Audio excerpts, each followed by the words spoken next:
Assalamualaikum warahmatullahi wabarakatuh. InsyaAllah marilah kita sama-sama mulai majlis ilmu kita ini dengan kita membaca Al-Masu'ah. Kita baca doa. Moga-moga majlis untuk pagi ini diberkati dan dirahmati oleh Allah Subhanahu wa taala insya-Allah.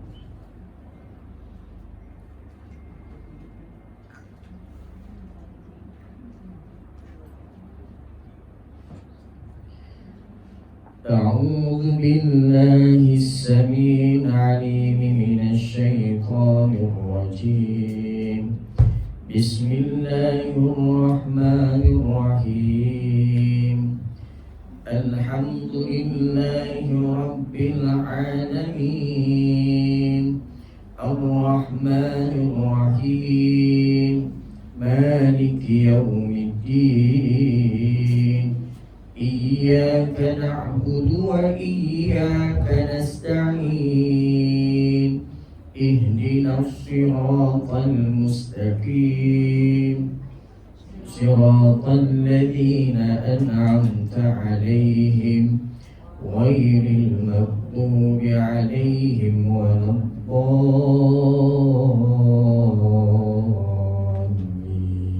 آمين. بسم الله الرحمن الرحيم. ألف لام ميم. ذلك الكتاب لا ريب فيه هدى للمتقين الذين يؤمنون بالغيب ويقيمون الصلاة ومما رزقناهم ينفقون والذين يؤمنون بما أنزل إليك وما أنزل من قبلك وبالآخرة هم يوقنون أولئك على هدى من ربهم وأولئك هم المفلحون. الله لا إله إلا هو الحي القيوم لا تأخذه سنة ولا نوم له ما في السماوات وما في الأرض من ذا الذي يشفع عنده إلا بإذنه يعلم ما بين أيديهم وما خلفهم ولا يحيطون بشيء من علمه إلا بما شاء وسع كرسيه السماوات والأرض ولا يؤوده حفظهما وهو العلي العظيم. لا إكراه في الدين قد تبين الرشد من الغي فمن يكفر بالطاغوت ويؤمن بالله فقد استمسك بالعروة الوثقى لا انفصام لها والله سميع عليم. الله ولي الذين آمنوا يخرجهم من الظلمات إلى النور والذين كفروا أولياءهم الطاغوت يخرجونهم من النور إلى الظلمات أولئك أصحاب النار هم فيها خالدون. لله ما في السماوات وما في الأرض وإن تبدوا ما في أنفسكم أو تخفوه يحاسبكم به الله فيغفر لمن يشاء ويعذب من يشاء والله على كل شيء قدير. آمن الرسول بما أنزل إليه من ربه والمؤمنون كل آمن بالله وملائكته وكتبه ورسله لا نفرق بين أحد من رسله وقالوا سمعنا وأطعنا غفرانك ربنا وإليك المصير. لا يكلف الله نفسا إلا وسعها لها ما كسبت وعليها ما اكتسبت ربنا لا تؤاخذنا إن نسينا أو أخطأنا ربنا ولا تحمل علينا إسرا كما حملته على الذين من قبلنا ربنا ولا تحملنا ما لا طاقة لنا به واعف عنا واغفر لنا وارحمنا أنت مولانا فانصرنا على القوم الكافرين. بسم الله الرحمن الرحيم. قل هو الله أحد الله الصمد لم يلد ولم يولد ولم يكن له كفوا أحد.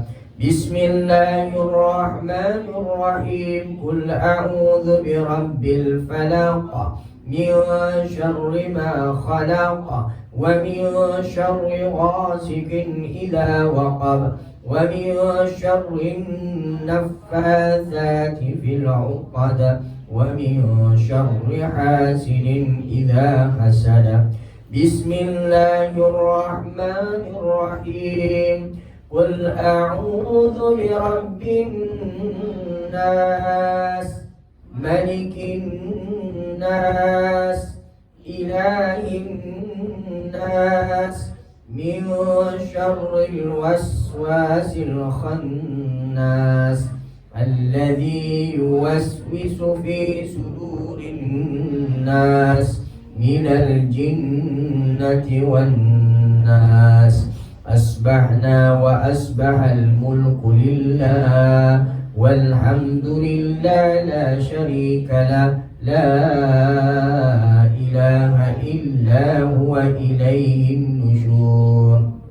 أصبحنا على فطرة الإسلام وكلمة الإخلاص وعلى دين نبينا محمد صلى الله عليه وسلم وعلى ملة أبينا إبراهيم حنيفا وما كان من المشركين. اللهم إني أصبحت منك في نعمة وعافية وستر فأتم علي نعمتك وعافيتك وسترك في الدنيا والآخرة. اللهم أصبح بي من نعمة أو بأحد من خلقك فمنك وحدك لا شريك لك فلك الحمد ولك الشكر يا رب لك الحمد كما ينبغي لجلال وجهك وعظيم سلطانك.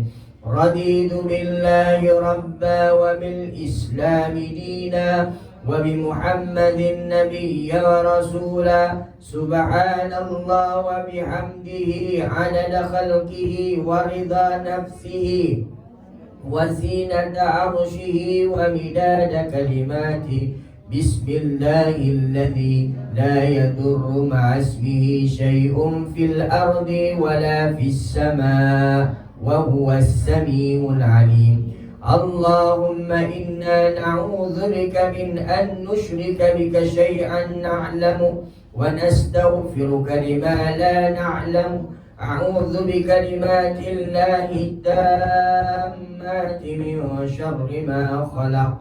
اللهم إني أعوذ بك من الهم والحزن، وأعوذ بك من العجز والكسل، وأعوذ بك من الجبن والبخل، وأعوذ بك من غلبة الدين وقهر الرجال. اللهم عافني في بدني، اللهم عافني في سمعي، اللهم عافني في بصري. اللهم إني أعوذ بك من الكفر والفقر. اللهم إني أعوذ بك من عذاب القبر. لا إله إلا أنت، اللهم أنت ربي، لا إله إلا أنت خلقتني وأنا عبدك، وأنا على عهدك ووعدك ما استطعت. أعوذ بك من شر ما صنعت. أبوء لك بنعمتك علي وأبوء بذنبي فاغفر لي، فإنه لا يغفر الذنوب إلا أنت. أستغفر الله العظيم الذي لا إله إلا هو الحي القيوم وأتوب إليه. اللهم صل على سيدنا محمد وعلى آل سيدنا محمد كما صليت على سيدنا إبراهيم وعلى آل سيدنا إبراهيم، وبارك على سيدنا محمد وعلى آل سيدنا محمد كما باركت على سيدنا إبراهيم وعلى آل سيدنا إبراهيم في العالمين إنك حميد مجيد. سبحانك اللهم وبحمدك أشهد أن لا إله إلا أنت أستغفرك وأتوب إليك. اللهم صل على سيدنا محمد عبدك ونبيك ورسولك النبي الأمي وعلى آله وصحبه وسلم تسليما عدم أعقابه العلم وخطابه القلم وأحصاه كتابك. ورضى اللهم عن ساداتنا أبي بكر وعمر وعثمان وعلي وعن الصحابة أجمعين وعن التابعين والتابعين بإحسان إلى يوم الدين. سبحان ربك رب العزة عما يصفون وسلام على المرسلين والحمد لله رب العالمين. بسم الله الرحمن الرحيم. اللهم إنا نسألك لسانا راتبا بذكرك وقلبا مفعوما بشكرك وبدانا حينا لينا بطاعتك. اللهم إنا نسألك إيمانا كاملا ونسألك قلبا خاشعا ونسألك علما نافعا ونسألك يقينا صادقا ونسألك دينا قيما ونسألك عافية من كل بلية ونسألك تمام الغنى عن الناس. وهب لنا حقيقة الإيمان بك حتى لا نخاف ولا نرجو غيرك ولا نعبد شيئا سواك. واجعل يدك مسبوطة علينا وعلى أهلنا وأولادنا ومن معنا برحمتك ولا تكلنا إلى أنفسنا طرفة عين ولا أكل من ذلك يا نعم المجيب. Ya Allah, ya Tuhan kami, kurniakanlah kepada kami lidah yang lembut basah kerana mengingati dan menyebut nama-nama-Mu ya Allah. Hati yang penuh segar mensyukuri nikmat-Mu, dan tubuh badan yang ringan menyempurnakan ketaatan kepada perintah-Mu.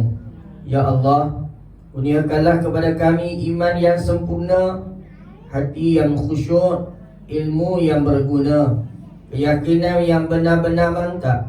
Ya Allah, kurniakanlah kami ad-din, cara hidup yang mantap, cara hidup yang mantap, selamat dari segala bahaya. Kami memohon ya Allah kecukupan dari segalanya, sehingga tidak sampai kami meminta-minta dari orang lain.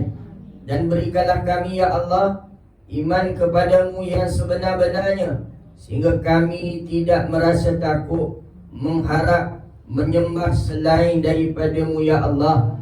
Kurniakanlah naungan rahmat-Mu kepada kami, keluarga dan anak-anak kami, serta sesiapa sahaja yang bersama-sama kami.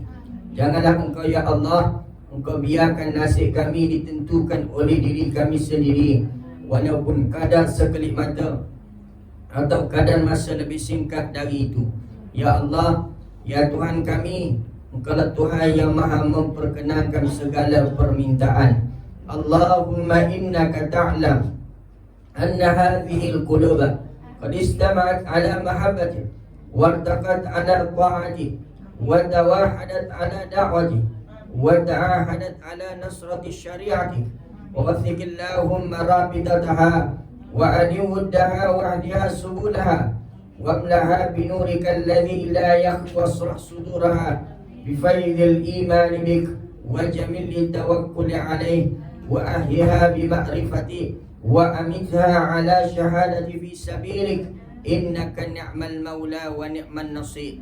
Ya Allah, Engkau mengetahui hati-hati ini telah berkumpul kerana mengasihi-Mu ya Allah, dan bertemu untuk mematuhi perintah-Mu ya Allah, dan bersatu memikul beban dakwah-Mu ya Allah, dan telah mengikat janji setia untuk sama-sama menolong menegakkan syariat-Mu ya Allah. Ya Allah, maka kuatkanlah ikatan dan teruskan kemesraan, tunjukkanlah jalannya, dan penuhilah hati-hati dengan nur-Mu yang tidak akan terpadam. Lapangkanlah dada-dadanya dengan limpahan keimanan terhadap-Mu dan keindahan tawakal kepada-Mu. Suburkanlah hati-hati ini dengan pengetahuan-Mu yang hakiki. Jika Engkau takdirkan kami mati, maka matikanlah pemilik hati-hati ini sebagai para syuhada dalam perjuangan agama-Mu. Sesungguhnya Engkaulah sebaik-baik sandaran dan sebaik-baik penolong. Restuilah Nabi kami, Nabi Muhammad sallallahu alaihi wasallam, dan ahli keluarga baginda serta sahabat-sahabat baginda seluruhnya. Ya Allah, restuilah junjungan kami Nabi Muhammad sallallahu alaihi wasallam, ahli keluarga dan para sahabat baginda semuanya. Allahumma salli ala sayyidina Muhammadin salatan tunawwiru biha wujuhana. Ya Allah, sampaikan selawat kami kepada penghulu Nabi kami Muhammad sallallahu alaihi wasallam, salawat yang menerangi wajah-wajah kami ya Allah. Allahumma salli ala sayyidina Muhammadin salatan tashrahu biha sudurana. Ya Allah, sampaikan selawat kami kepada penghulu Nabi kami Muhammad sallallahu alaihi wasallam, salawat yang menerangkan dada-dada kami. Allahumma salli ala sayyidina Muhammad salatan tadhhiru biha qulubana. Ya Allah, sampaikan selawat kami kepada penghulu Nabi kami Muhammad sallallahu alaihi wasallam, selawat yang membersihkan hati-hati kami. Allahumma salli ala sayyidina Muhammadin salatan turawwihu biha arwahana. Ya Allah, sampaikan selawat kami kepada penghulu Nabi kami Muhammad sallallahu alaihi wasallam, selawat yang mendatangkan kerehatan bagi jiwa-jiwa kami.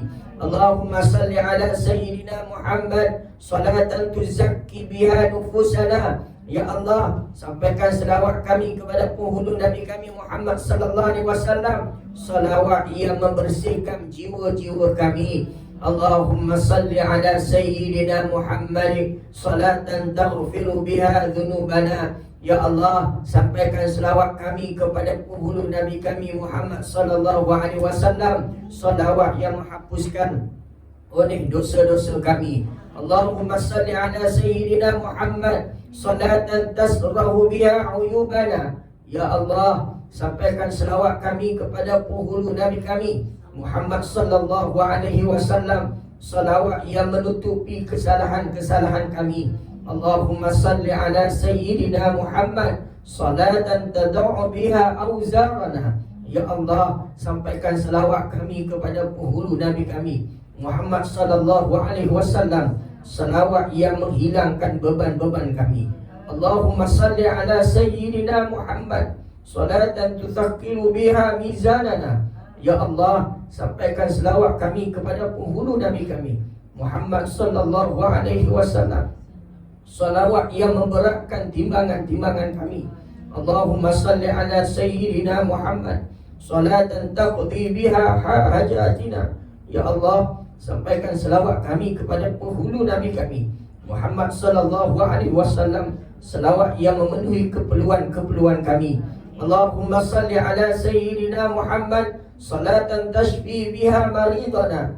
Ya Allah, sampaikan selawat kami kepada penghulu Nabi kami Muhammad sallallahu alaihi wasallam, selawat yang menyembuhkan penyakit-penyakit kami. Allahumma salli ala sayyidina Muhammad salatan tus'idu biha syaqiyana. Ya Allah, sampaikan selawat kami kepada penghulu Nabi kami Muhammad sallallahu alaihi wasallam, salawat yang membahagiakan mereka yang ada di kalangan kami. Allahumma salli ala sayyidina Muhammad salatan tuwassi'u biha arzaqana. Ya Allah, sampaikan selawat kami kepada penghulu Nabi kami Muhammad sallallahu alaihi wasallam, salawat yang meluaskan rizki-rizki kami. Allahumma salli ala sayyidina Muhammad salatan tuyassiru biha umurana. Ya Allah, sampaikanlah selawat kami kepada penghulu Nabi kami Muhammad sallallahu alaihi wasallam, salawat yang memudahkan urusan-urusan kami. Allahumma salli ala sayyidina Muhammad salatan tarfa'u biha dzikrana. Ya Allah, sampaikan selawat kami kepada penghulu Nabi kami Muhammad sallallahu alaihi wasallam, salawat yang mengharumkan nama-nama kami. Allahumma salli ala sayyidina Muhammad salatan tu'ayyidu biha amrana. Ya Allah, sampaikan selawat kami kepada penghulu Nabi kami Muhammad sallallahu alaihi wasallam, selawat yang menyokong urusan-urusan kami. Allahumma salli ala sayyidina Muhammad salatan tu'azzimu biha ajrana. Ya Allah, sampaikan selawat kami kepada penghulu Nabi kami Muhammad sallallahu alaihi wasallam, salawat yang menggandakan ganjaran-ganjaran kami. Allahumma salli ala sayyidina Muhammad salatan tamaddu biha a'marana. Ya Allah, sampaikan selawat kami kepada penghulu Nabi kami Muhammad sallallahu alaihi wasallam, salawat yang memanjangkan umur-umur kami. Allahumma salli ala sayyidina Muhammad salatan taqbalu biha a'malana. Ya Allah, sampaikan selawat kami kepada penghulu Nabi kami Muhammad sallallahu alaihi wasallam, salawat yang menerima amalan-amalan kami. Allahumma salli ala sayyidina Muhammad salatan tahfazu biha asrana. Ya Allah, sampaikan selawat kami kepada penghulu Nabi kami Muhammad sallallahu alaihi wasallam, salawat yang menyimpan rahsia-rahsia kami. Allahumma salli ala sayyidina Muhammad salatan tunazzihu biha afkarana. Ya Allah, sampaikan selawat kami kepada penghulu Nabi kami Muhammad sallallahu alaihi wasallam, salawat yang membersihkan pemikiran-pemikiran kami. Allahumma salli ala sayyidina Muhammad salatan tusaffiu biha aqdarana. Ya Allah, sampaikan selawat kami kepada penghulu Nabi kami Muhammad sallallahu alaihi wasallam, salawat yang menjernihkan kekeruhan nasib kami. Allahumma salli ala sayyidina Muhammad salatan tunawwiru biha absarana. Ya Allah, sampaikan selawat kami kepada penghulu kami Nabi Muhammad sallallahu alaihi wasallam, salawat yang menerangi pandangan-pandangan kami. Allahumma salli ala Sayyidina Muhammad salatan taftahu biha basairana. Ya Allah, sampaikan selawat kami kepada penghulu kami Nabi Muhammad sallallahu alaihi wasallam, selawat yang membuka mata hati kami. Allahumma salli ala Sayyidina Muhammad salatan tuqawwi biha azaimana. Ya Allah, sampaikan selawat kami kepada penghulu Nabi kami Muhammad sallallahu alaihi wasallam, selawat yang menguatkan keazaman kami. Allahumma salli ala Sayyidina Muhammad salatan tuhawwinu biha masaibana. Ya Allah, sampaikan selawat kami kepada penghulu Nabi kami Muhammad sallallahu alaihi wasallam, selawat yang mempermudahkan musibah kami. Allahumma salli ala Sayyidina Muhammad salatan najdahu biha siratana. Ya Allah, sampaikan selawat kami kepada penghulu Nabi kami Muhammad sallallahu alaihi wasallam, selawat yang melancarkan perjalanan di tiang sirat kami.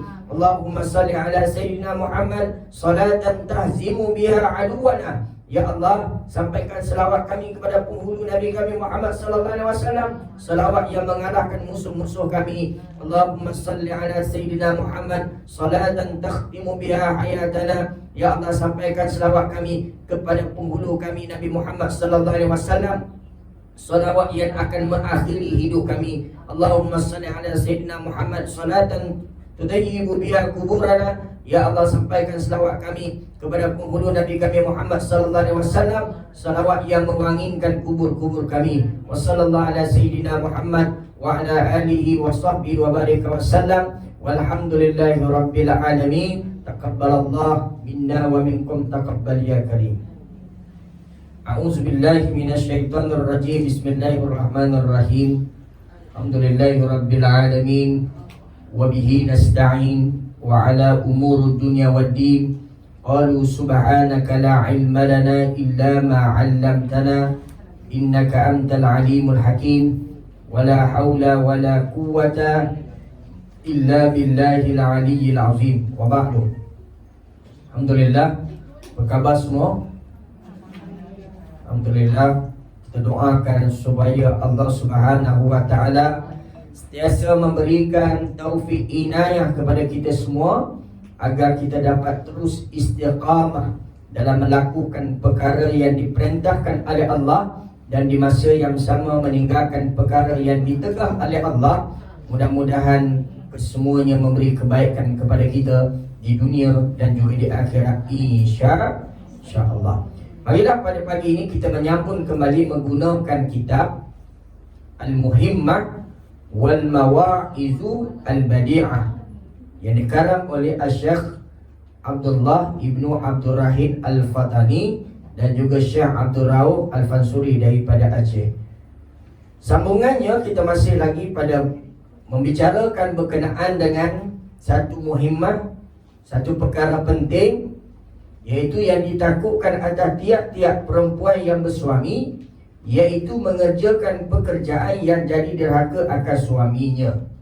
Ataupun bahasa mudahnya, apakah perbuatan-perbuatan yang menyebabkan seorang isteri itu bila dia melakukan dikategorikan derhaka.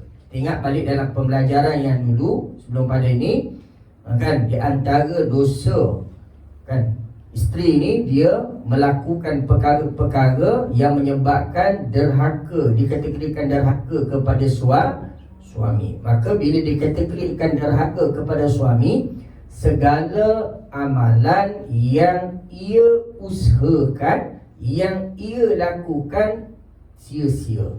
Sebab itu, kalau seorang anak, kan, ibu ayahnya syurga, kan, yang disebut setengahnya disebut kata-kata hukamat, kan, ada yang disebut hadis dhaif dan sebagainya, kan, perkataan al-jannatu tahta aqda ummahati, syurga tu di bawah tapak kaki ibu. Nak merujuk kepada, kan, seorang anak dia kena mentaati kepada kedua ibu bapanya. Diperkukuhkan lagi dengan ayat Al-Quran, wala takullahuma uffin wala tanharhuma wa qulu qawlan karima. Jangan kamu bercakap pun kepada ibu kamu, apatah lagi nak redik, nak kata-kata yang tidak baik kepada kedua ibu bapa. Begitu juga isteri, Kan maknanya dalam dia nak bertutur, nak berbicara, dia kena berhati-hati. Apa sahaja perkara yang dia nak buat, dia kena minta izin pada suaminya. Kerana apa? Kerana suami adalah walinya, pelindungnya, penjaganya. Kalau sebut wali, bukan kita nampak wali bank ataupun wali karamah tu. Wali bermaksud penjaganya. Kan? Maka suami yang kena jaganya, wajib memberikan tanggungjawab yang besar. Seorang suami dia kena jaga isterinya, ibu yang dirahmati Allah Subhanahu wa taala. Maka di sini apakah perkara-perkara yang disebut oleh musannif rahimakumullahu taala dikategorikan kalau dilakukan maka menyebabkan derhaka kepada suaminya. Sambungannya kata musannif rahimakumullahu taala, dan telah melaknat akan perempuan yang derhaka itu oleh segala malaikat yang berbuat baik, yang tiada derhaka mereka itu kepada Allah Ta'ala sekejap mata jua pun, dan bahawa menyeksa akan dia oleh Tuhan yang mempunyai kekerasan di dalam negeri yang hina, iaitu negeri akhirat. Kata musannif, bagi isteri yang mana dia melakukan derhaka kepada suaminya, Allah Ta'ala melaknatnya. Para malaikat melaknat. Laknat menunjukkan doa yang tidak baik lah. Kan laknat menunjukkan doa-doa yang tidak baik kepada perempuan tersebut. Kan isteri itulah tuan-tuan dan perempuan yang dirahmati Allah Subhanahu wa taala. Para malaikat mendoakan yang tidak baik. Bukan setakat mendoakan yang tidak baik, sebaliknya dimasukkan ke dalam neraka, negeri tempat azab. Kan tempat yang Allah Ta'ala menjanjikan bagi mereka-mereka yang tidak melakukan perkara yang diperintahkan oleh Allah Subhanahu wa Ta'ala akan dimasukkan ke dalam neraka Allah Subhanahu wa Ta'ala. Fariqun fil jannah wa fariqun fis sa'ir. Syurga, ada sebahagiannya masuk dalam syurga, ada sebahagiannya masuk dalam neraka. Nak masuk dalam syurga, kita dah tahu bagaimana ahli syurga, perangai ahli syurga, kelakuan ahli syurga, kan? Sikap, perbuatan, perkara yang perlu diusahakan dan dilakukan untuk membolehkan seseorang itu masuk dalam syurga Allah Subhanahu wa ta'ala. Dan begitu juga kita tahu kan perbuatan-perbuatan, perkara-perkara yang mana bila mana kita melakukannya menyebabkan kita akan masuk ke dalam neraka Allah Subhanahu wa ta'ala. Na'udzubillahi min zalik. Mudah-mudahan kita semua ini terlindung daripada dimasukkan ke dalam neraka Allah. Mudah-mudahan kita semua ini masuk dalam syurga Allah Subhanahu wa ta'ala. Kenapa? Kerana sekecil-kecil azab dalam neraka Allah Subhanahu wa ta'ala pakai selipar dalam neraka. Hal keadaan orang yang pakai selipar dalam neraka, pakai saja sehingga kepanasan dia menggelegak sampai ke otak. Bayangkan baru pakai selipar, apatah lagi pakai baju, tidur, semua perkara dalam neraka ni sifatnya panas. Kan sifatnya panas dan mengikut tahap kepanasan, mengikut tahap kemaksiatan, keburukan, kesyirikannya kepada Allah Subhanahu wa ta'ala. Kita pasal ekor kita boleh kita boleh kontrol, sejuk ke, sederhana ke dan sebagainya. Dia neraka tuan-tuan yang dirahmati Allah Subhanahu wa ta'ala mengikut level. Sebab itu ada 7 tahap dia. Neraka syurga ada 7 lapisan. Kan pertama, kedua, ketiga, empat, keempat, sampai neraka pun sama. Asfarhum minan nar, sampai bawah sekali. Bawah lagi. Asfar tu makna kata paling bawah. Paling bawah. Kalau kita masak nasi tu, kerak nasi tu, kan dia tonyoh nak bersih tu, dia punya apa? Kerak dia tu sangat-sangat payah, sangat-sangat sukar. Ibu-ibu yang dirahmati Allah Subhanahu wa ta'ala. Sebab itu di sana disebut ada neraka sakar. Kan ada neraka sakar. Neraka sakar ini merujuk kepada orang yang orang yang meninggalkan solat. Bila mana dia meninggalkan solat, dia akan masuk dalam neraka sakar. Di sana juga disebut dalam Al-Quran, di antara nama-nama neraka, Al-Hutamah, Al-Humazah. Nama-nama neraka seksa, merujuk kepada mereka yang ada lidah, tetapi dia guna lidah dia perkataan-perkataan yang tidak baik, menghina, mengata, mengutuk, mengumpat, mengaib, lagi lah. Makna kata tuan-tuan, ya dan rahmat Allah Subhanahu Wa Taala. Sebab itu walaupun lidah ni lembut, tetapi dia boleh mengundang malapetaka yang buruk. Kita cakap yang tak baik, cakap dia tuan-tuan, tak sedar kita cakap tu amin. Kalau orang lain amin, malaikat amin kena pada kita. Tak kena hari ni, besok. Tak kena minggu ni, minggu depan. Tak kena bulan ni, bulan depan. Tak kena tahun ni, tahun depan. Tapi akan kena. Sebab apa? Sebab kita cakap benda tu. Ingat, akan kembali kepada kita. Sebab itu dalam kita nak bercakap, kita kena berhati-hati. Takut kena pada diri sendiri. Kerana Allah Ta'ala ni akan uji setiap orang. Kan kita tak kata, dia tu ya Allah bercukai, ya Allah nampaknya gitu. Maknanya itu urusan dia. Tak perlu kita nak heboh pun, tak perlu kita nak endah pun. Kita cara kita sudah. Kan? Kita cari diri kita, keluarga kita, anak-anak kita. Kan apa tanggungjawab yang sepatutnya kita kena usahakan. Tuan-tuan dan puan-puan, ibu yang dirahmati oleh Allah Subhanahu Wa Taala. Apatah lagi dunia hari ini. Kan hari ini kita kena fokus kepada perkara yang sepatutnya kita kena buat.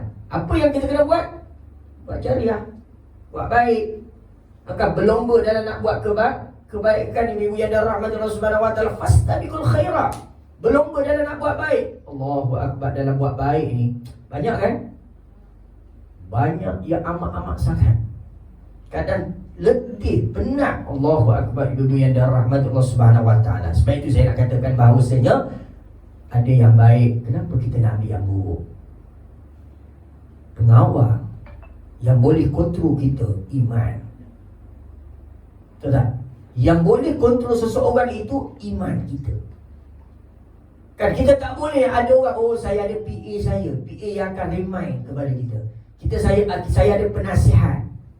Kalau penasihat tu 25%, kan maknanya?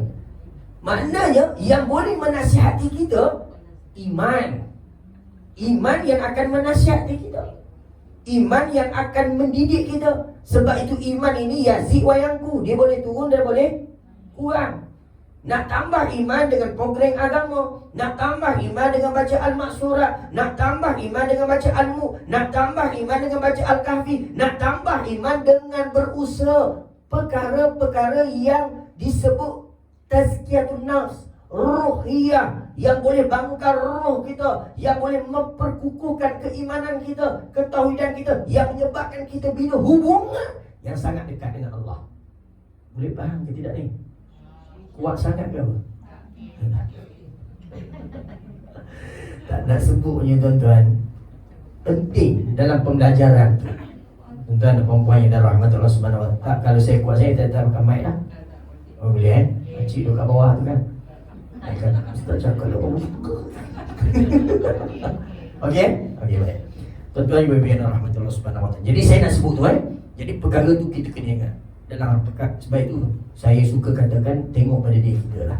Kita tak perlu nak tengok orang lain, tengok pada diri kita sendiri. Baik saya yang bercakap, lagi banyak perkara silap, perkara salah yang perlu saya kena perbaiki dan kena usahakan. Sebab itu disebut di sini kan, kalau perempuan yang melakukan perkara-perkara yang boleh mendatangkan derhaka kepada suaminya, maka menyebabkan dia akan dimasukkan ke dalam neraka Allah Subhanahu Wa Taala. Dan telah berkata Sayyidatina Aisyah radhiyallahu anha, hai segala perempuan, merujuk kepada isteri, jikalau kamu mengetahui semuanya dengan hak segala suami. Kata Aisyah, wahai isteri, wahai perempuan, jika kamu mengetahui semua hak kamu, segala suami ke atas suami kamu, nescaya menjadikan oleh perempuan daripada kamu semuanya menyapu debu yang ada pada dua kaki suaminya itu dengan hadapan mukanya. Kalau tahu, Nabi kata kalau Kan maknanya benda tu, kalau benda tu diperintahkan, faham tak? Kalau perkara itu diperintahkan, nescaya Allah Subhanahu wa ta'ala akan menyuruh sekalian para isteri-isteri menyapu debu yang ada di bawah tapak kaki suami dengan mukanya. Maksudnya kalau itu, kan maknanya Allah Ta'ala perintah, akan tetapi perkara itu perkara yang tak disuruh oleh Allah Subhanahu wa ta'ala sampai tahap menjatuhkan maruah wanita. Nampak aib, nampak rasa lekeh. Faham ke tidak? Ini ayat dia, ayat Allah Ta'ala nak beritahu bahawasanya kalaulah wanita tu faham hak dan tanggungjawabnya sebagai isteri terhadap suaminya, perkara itu yang akan disuruh.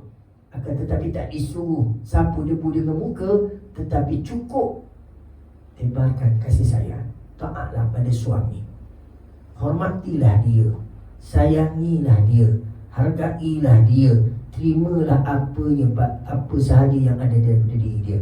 Jangan ungkit balik, Allah Ustaz tak romantik lah, ajak ngetir pun tak nak.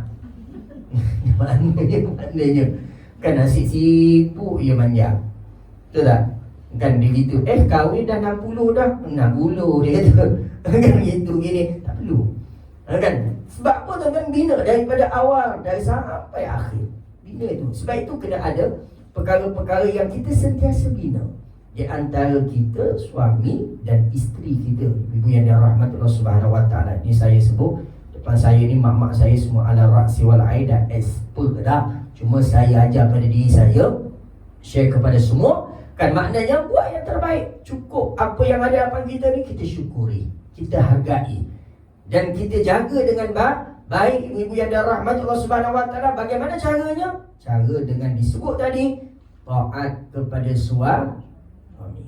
Ada seorang suami isteri, dia duduk di bukan Sungai Chua, jalan nak ke Kajang, Taman Sepakat Indah di Kajang. Lama dah, 4-5 tahun dah. Kan tuan-tuan yang dirahmati Allah Subhanahu wa ta'ala, dia kata, Ustaz, saya ni respect pada isteri saya, dia kata. Pasal apa bang? Saya ni kaki malam, dia pergi kelab, dia kata. Saya pergi kelab, balik lewat malam, kan pergi sana, pergi sini, projek manager, projek kan. Tak balik, tapi orang rumah ni setia tunggu depan. Rumah dia lah, setia tunggu depan rumah. Kan? Tempat tidur depan rumah. Ni cerita betul. Maka dia ngadu pada saya. Maka kan dia ni orang yang liar, orang yang akan banyak, akan macam-macam lah. Tapi disebabkan karakter isteri tu. Tu dia. Saya nak, poin saya tu karakter isteri tu. Ni kita nak ubah suami, kita tak ubah. Kita nak ubah isteri, kita tak ubah. Betul tak? Patutnya ibda' binafsika, mulakan pada diri. Contoh isteri kita begini, kita nak ubah dia. Cara macam mana? Cara attitude kita, karakter kita. Faham ke tidak ni? Kan maknanya begitu juga isteri nak ubah pada suami, dia kena karakter dia. Macam mana cara dia, cara hubungan dia, cara take care dia, kan? Dia cara bercakap, berkomunikasi dia. Ibu-ibu yang dirahmati Allah Subhanahu wa ta'ala, macam ni tadilah, sambut tidur depan pintu. Kan suami dia balik, Masya Allah, dia kata abang kan ayam baju dah siap dah sebab besok nak bekerja kan. Selagi mana suami tak balik tidur depan pintu, itulah tiap-tiap malam menyebabkan kelembutan hati suami dia. Sekali suami jadi berubah, tuan-tuan. Ada sekarang di Taman Sepakat Indah. Nak cerita tuan-tuan, disebabkan kesabaran dan juga dia ubah dari sudut PA perangai. Minta, alah waktu ni tak 3.5 tak nak balik. Ingat test and go ke apa? Dan lagi banyak masalah. Bukan ibu-ibu semua ni ahli syurga. Tak, kita nak cerita ada orang tu dia cakap je, betul tak? Tindakannya tak buat, caranya tak buat. Kan maknanya kita kurang cakap, buat tindakan. Barulah Allah Ta'ala tengok bagaimana daya usaha kita. Di samping kita doa, di samping kita tunjukkan akhlak kita, Tuan-tuan sekalian, saya tengok perkara ini semua sama. Kita nak ubah masyarakat, kita sendiri kena buat. Kita nak jadi anak kita jadi baik, kita mak ayah kita tunjuk. Maknanya perkara itu, proses pembelajaran itu yang bermula daripada diri itu, berlakulah kepada keluarga, berlakulah pada masyarakat. Kita suruh orang suap makan, kita pun tak bersuap. Kan? Kita nak suruh orang mana kata menghormati orang, kita sendiri tak hormat orang. Betul tak? Kita nak suruh cakap baik, kita sendiri pun tak cakap baik. Bukan ibu-ibu ni, ibu-ibu saya dah di syurga. Ini saya nak cerita ni ada orang kita. Sedangkan Allah Ta'ala ajar diri kita. Barulah kesan itu Allah Ta'ala akan bagi pada orang lain. Aura itu akan bagi pada orang lain. Menyebabkan apa? Kelembutan hati. Bila kelembutan hati dia boleh berubah ke tidak? Boleh berubah. Itu ibu-ibu yang dirahmati Allah Subhanahu Wa Ta'ala. Jadi sebab itulah dalam hal ini kalau disuruh taat sampai tahap sapu debu di kaki suaminya dengan menggunakan muka. Akan tetapi Nabi tak suruh tu. Yang Nabi suruh, taatlah kamu kepada suami. Kan walau apa pun perkara, taatilah dia. Dan lagi telah mengeluarkan oleh Al-Hakim bahawa sesungguhnya seorang perempuan berkata ia bagi Nabi sallallahu alaihi wasallam bahawa sesungguhnya anak mamaku si anu namanya, ibunya meminang ia akan aku. Maka khabarkan olehmu akan aku apa hak suaminya atas isterinya. Maka jikalau ada sesuatu yang kuasa aku mengerjakan dia, nescaya hendaklah aku berkahwin akan dia. Ada orang dia jumpa dengan Nabi sallallahu alaihi wasallam, dia kata, ya Rasulullah, kan ada kan saudara aku ini kan ingin berkahwin dengan anak perempuan aku. Kan apa sepatutnya yang perlu dinasihati kepada anak perempuanku tentang hak-hak isteri. Biar dan rahmatullah subhanahu wa ta'ala. Ini baik ini sebenarnya.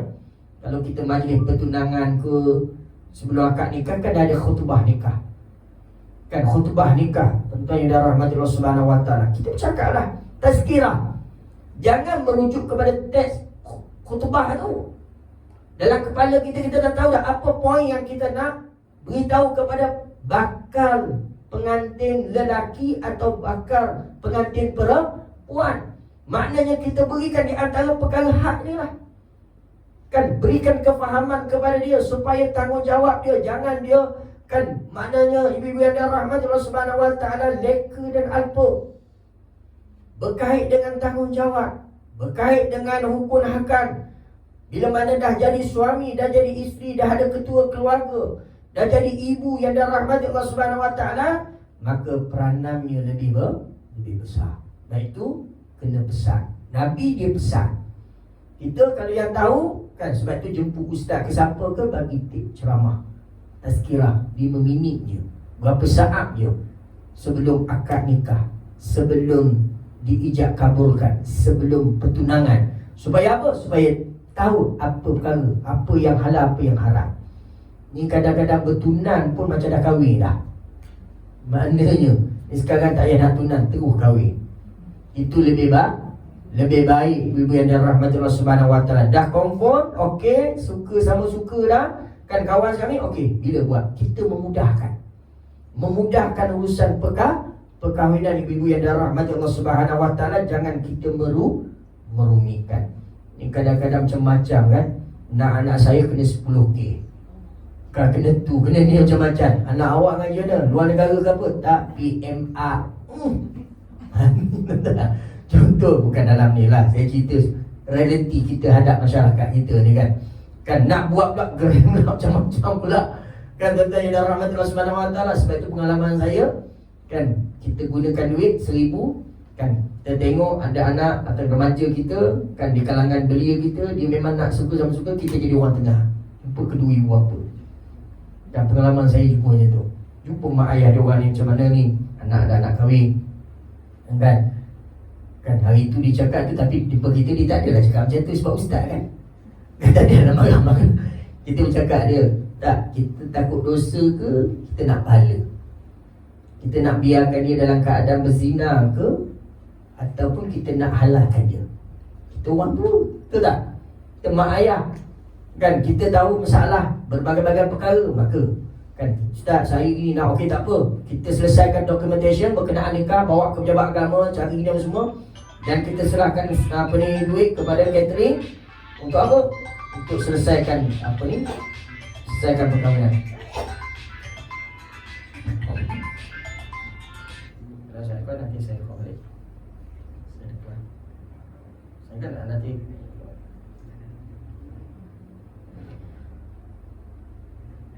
Okey, baik. Berwira dan rahmat Allah Subhanahu Wa Taala. Itu kebiasaan yang objektif kita ni nak suruh kahwin je. Ada yang kita kahwinkan dekat pejabat agama pun ada selesaikan. Kan tujuannya nak kahwin, dia kata nak kenduri, okey bagi duit pada catering. Catering buat simple. Kan? Tapi kita kata buat simple ni nak buat gegah pula. Maknanya kita ni tolong untuk apa? Untuk nak selesaikan yang wajib. Bibi dan rahmat Allah Subhanahu Wa Taala. Alhamdulillah. Ada yang kita usahakan begitu, selesai sampai sekarang dapat anak bekerja. Daripada tak bekerja. Alhamdulillah. Sukalah kita tengok begitu ibu-ibu yang ada rahmat Allah Subhanahu Wa Taala. Tujuannya tadilah untuk nak menyatukan. Kan untuk nak selesaikan masalah. Jangan tambah lagi masalah. Sekadar masalah tu masalah. Lagi banyak lagi masalah. Itu yang tak nak tu ibu-ibu yang ada rahmat Allah Subhanahu Wa Taala. Jadi dalam perkara ini kita kena apa? Faham tanggungjawab hak suami, hak isteri. Kan apa yang patut dia kena jaga, apa yang dia patut dia kena orang kata apa, ibu-ibu yang ada rahmat Allah Subhanahu Wa Taala jangan buat kerana boleh mendatangkan dosa di sisi Allah Subhanahu Wa Taala. Maka sebelum dia berkahwin dia kena tahu perkara-perkara tersebut. Sabda Nabi sallallahu alaihi wasallam setengah daripada itu, jikalau mengalir dua lubang hidung akan berdarah atau nanah, maka menjilat ia perempuan ini akan dia dengan lidah. Sungguhnya belum lagi mendatangkan ia akan hak suaminya. Dan jika patut bagi seorang manusia bahawa sujud ia bagi seorang manusia, nescaya aku suruh akan perempuan mereka itu sujud ia bagi suaminya apabila masuk ia atas isterinya. Bagi orang yang melebihkan akan dia Allah Ta'ala atas isterinya, maka berkata oleh perempuan yang bertanya itu, demi Tuhan yang membangkitkan akan dikau dengan sebenarnya, jadi Nabi tiadalah aku bersuami selagi kekal dia dalam dunia ini. Lagi disebut oleh musannif rahimahullah ta'ala daripada hadis Nabi sallallahu alaihi wasallam, kalaulah sampai tahap mengalir di dua lubang hidung akan darah atau nanah, maka dijilatnya oleh isterinya, itu tidak lagi dikategorikan hak taat, tak lagi sama level taat dia kepada suaminya. Nak beritahunya walaupun dia mampu buat begitu. Kan, walaupun dia mampu buat begitu, tapi jaranglah orang buat begitu. Kan, baby tak apa, ni baby 68 tahun. Mana kata 6 bulan tak apa lah, mana dah tahun tak apa, ni 68 baby besar dah. Jarang orang mampu buat begitu. Cuma ayat dia nak suruh kita fikir, kalau ada orang mampu buat, tak tahap lagi, tak menyamai lagi taat dia kepada suaminya. Ibu yang dirahmati Allah Subhanahu Wa Taala, nak ceritanya lebih besar lagi, lebih tinggi lagi taat isteri kepada suaminya, ibu yang dirahmati Allah Subhanahu Wa Taala, sampai tahap disebut oleh perempuan tersebut kan, kalaulah begitu kan, sampai tahap bila mana dia duduk di dunia ini dia tak nak berkahwin. Kan, kerana mengapa? Kerana nampak bahawa begitu payahnya, begitu sukarnya dalam dia nak menjaga ketaatan kepada suami. Jadi sebab itu kan, nak cerita betapa pentingnya taat. Isunya ketaatan isteri kepada suami. Kan, kena taat. Isunya kena taat kepada suami. Sebab zaman hari ni zaman yang sepi mudah. Kalau dulu payah. Kan, nak cakap kasar pun tak ada cakap kasar pun, ikut dia. Yelah, nak macam mana kahwin pun 14 tahun. Kan, anak pula ramai. Kan, zaman hari itu 18. Kan, mak mentua saya belah Perak tu, keluarga dia dekat 20, 18 ke 20 orang. Mana dia ramai. Orang banyak, tuan-tuan yang dah rahmat Allah Subhanahu Wa Taala. Kahwin pun tuan-tuan, mana kata suka tak suka, nak ke tak nak ke tak nak kahwin lah. Tuan-tuan yang dah rahmat Allah Subhanahu Wa Taala, saya tanya dengan mak saya, mak mentua lah, tuan, mak saya dah meninggal dah. Kan, saya tanya mak macam tu, mak malu-malu pun anak 8 orang juga. Belah. Maknanya tuan-tuan yang dah rahmat Allah Subhanahu Wa Taala kahwin, tapi masa tu nak buat mana tak? naik bas ke, nak lari ke, masa tu bukan zaman hari ni, mudah. Kan tuan-tuan yang dah rahmatullah subhanahu wa ta'ala, hari ni dia bagi lagi, awak tak cerai saya nak cerai awak. Dia kata, awak kan perempuan nak cerai saya, macam mana? Kan zaman ni kan, cabar mencabar. Awak bawa lawyer, saya pun bawa lawyer juga. Kan awak ada siapa? Saya engineer. Ada apa hal? Dia kata. Tuan, hari ni punya cerita kan. Jadi dia berbanding-banding lah. Kan dia pun dah jadi usahawan, dia pun dah ada kejayaan dia begitu dan sebagainya. Dia kata Taat ni kolok punya cerita. Tuan-tuan, tak ada apa pun. Last sekali tuan-tuan, keberkatan dalam hidup tak ada. Betul, kita ni nak apa-apa dunia ni kita akan dapat, Allah Ta'ala akan bagi. Kita akan dapat kesunyian, kita akan ada kekurangan. Kereta ada, kejayaan ada, duit RM1 ada orang kadang-kadang luar negara, dalam negara, isketambul. Kan pergi mana negara, tapi jiwa kosong. Sebab apa jiwa kosong? Sebab tak ada keberkatan. Tuan-tuan yang dah rahmatullah subhanahu wa ta'ala, ada orang tuan-tuan sampai ke hari ni tuan-tuan sebut mak menangis. Saya tanya pasal apa je menangis? Sebab dulu derhaka yang amat sangat pada mak saya. Sampai dia meninggal barulah saya berubah, dia kata. Sebut saja nama mak tu menangis, sebut doa ibu itu menangis, yang menangis macam budak-budak menangis. Rupa-rupanya dia kata dulu tak sempat nak buat baik. Sebab apa? Dia meninggal saya dalam keadaan waktu tu saya jahil. Ada orang begitu juga tuan-tuan yang rahmatullah subhanahu wa ta'ala, dia dapat semua perkara tapi sunyi dalam hidup dia. Kan dia rasa tak cukup, dia rasa tak, orang kata apa, tak tenang dalam jiwanya. Ibu biada rahmatullah subhanahu wa ta'ala. Kenapa? Keberkatan hidup. Keberkatan ini datang daripada Allah Ta'ala. Maka sebab itu kita kena doa yang baik-baik. Jangan ada orang doa buruk pada kita. Sebab itu kita kena suka minta maaf. Kan agar apa? Bila kita maafkan orang maafkan kita, hidup kita lebih tenang. Ibu-ibu yang dah rahmatullah subhanahu wa ta'ala. Apatah lagi kita bergaduh dengan suami isteri. Kan masing-masing walaupun bekerja ke sana kemari dan sebagainya, walaupun duduk satu bubung, tapi tak persefahaman. Kan hidup tak persefahaman. Kira-kiranya bergaduh je. Jumpa bergaduh macam anjing dengan kucing, orang katakan. Asyik bergaduh, ibu-ibu yang rahmatullah subhanahu wa ta'ala. Maka nak menunjukkan bahawa tak ada keberkatan. Tuan-tuan, dalam hidup kita kalau ada berkat, Allah Ta'ala mudahkan rezeki yang melimpah ruah, hidup kita lebih tenteram, anak lebih saleh dan salihah. Kebahagiaan, akan ada kebahagiaan, mawaddah sakinah. Tuan-tuan ibu-ibu yang rahmatullah subhanahu wa ta'ala. Dia bermula dengan apa? Mula dengan perkara tadi, taat. Taat kepada Allah, taat kepada Rasul, taat kepada ibu, taat kepada suami, isteri. Maknanya kena ada ketaatan. Perkara taat inilah yang menyebabkan hari ini masing-masing orang tak nak taat. Taat pada guru pun sama. Dia belajar, dia lawan balik guru dia. Apalah guru, kan? Dia dah pandai bijak kan? Dia tak pandai, saya lebih pandai. Kan dia dulu mungkin lupa kot. Kan belajar tak berapa nak cerdik kot. Lah, dia belajar dengan Tok Guru tu, dia pula kata. Ni zaman kita ini kan, betul tak? Padahalnya kita belajar taat kepada guru.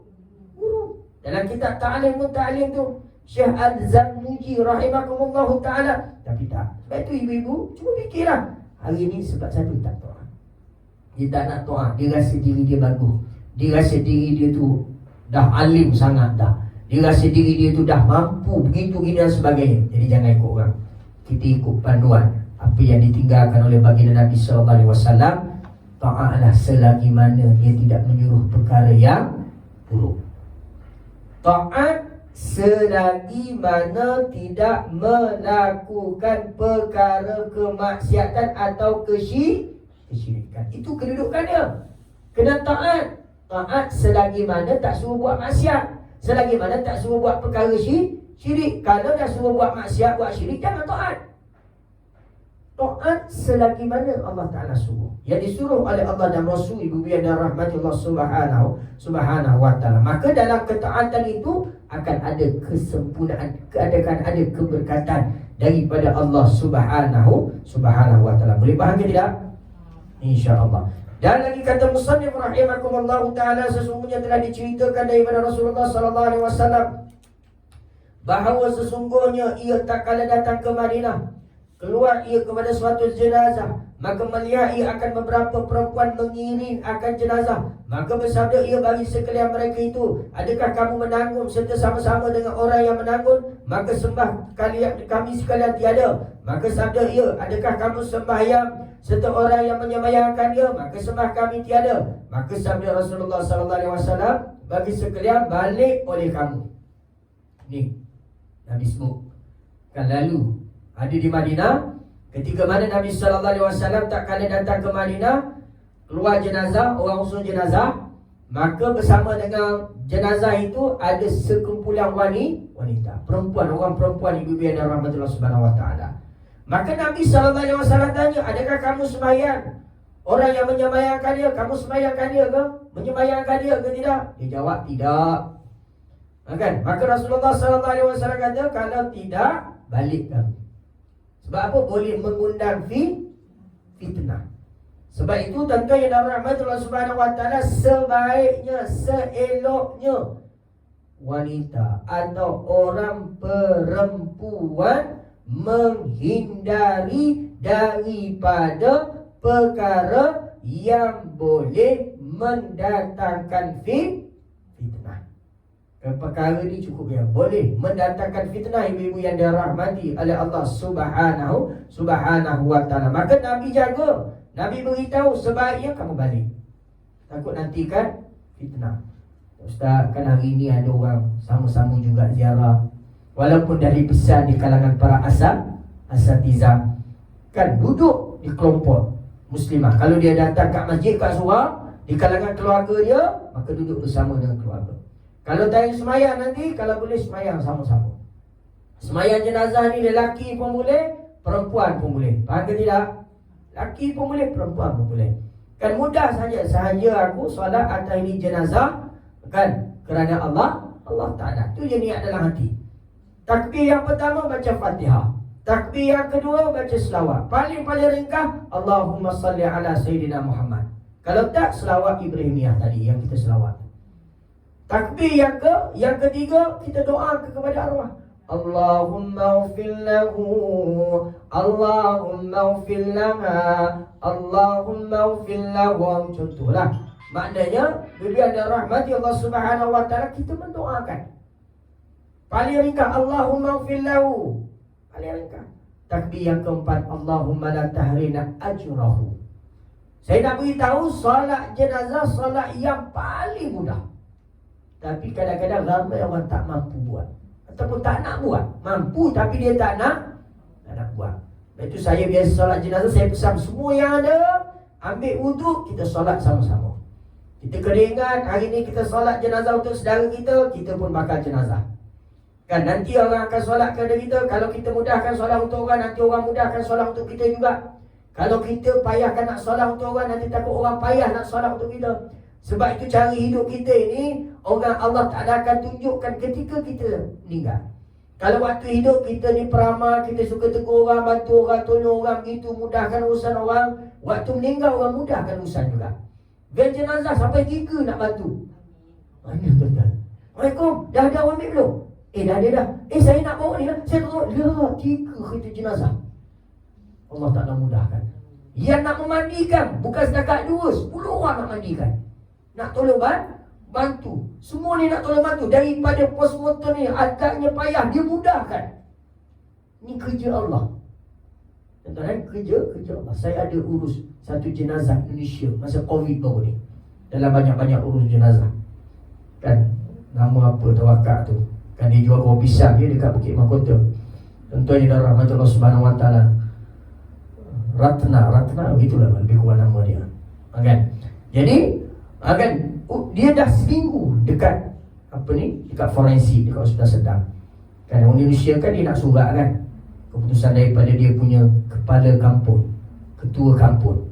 Maka kita pun cubalah kontak, cari saudara ni, cari orang ni, tanya. Akhir sekali dapat telefon sana tuan-tuan. Yang dah rahmat Allah Subhanahu Wa Taala dapat surat bawa kedutaan. Saya 4 kali bawa kedutaan. Pengalaman kita uruskan jenazah Indonesia kan. Biasa gitulah, pergi ke Indonesia, bawa balik, turun balik, cop. Kan macam saya kerja kedutaan pula. Tapi nak tolong selesaikan jenazah tu dah seminggu dekat forensik Hospital Sedang, tuan-tuan yang dirahmati Allah Subhanahu Wa Taala.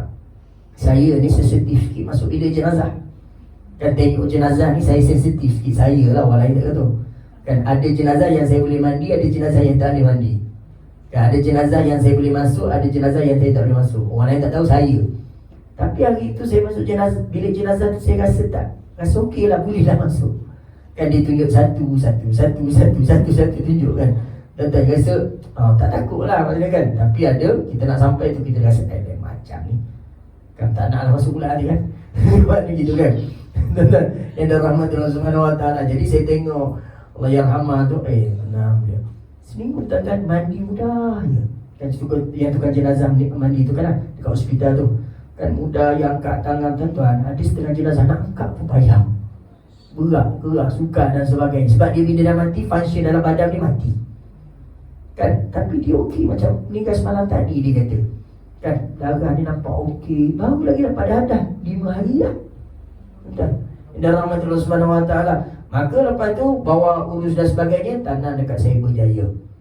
Kan, 2 hari tu ada keluarga dia telefon ni, Pak Ustaz ke? Ya, saya uruskan gini-gini. Ya, alhamdulillah, syukur kami tak pagi dan rupanya dia bina rumah untuk keluarga dia. Kan tiap-tiap bulan tu hantar duit, semua anak dia tu berjaya. Maknanya dia korban kat sini sepenuhnya dia nak memastikan keluarga dia tu senang. Niat tu tentu yang rahmatullah subhanahu wa ta'ala. Mungkin dengan asbab kebaikan dia kepada keluarga. Allah Ta'ala pelihara jasad dia.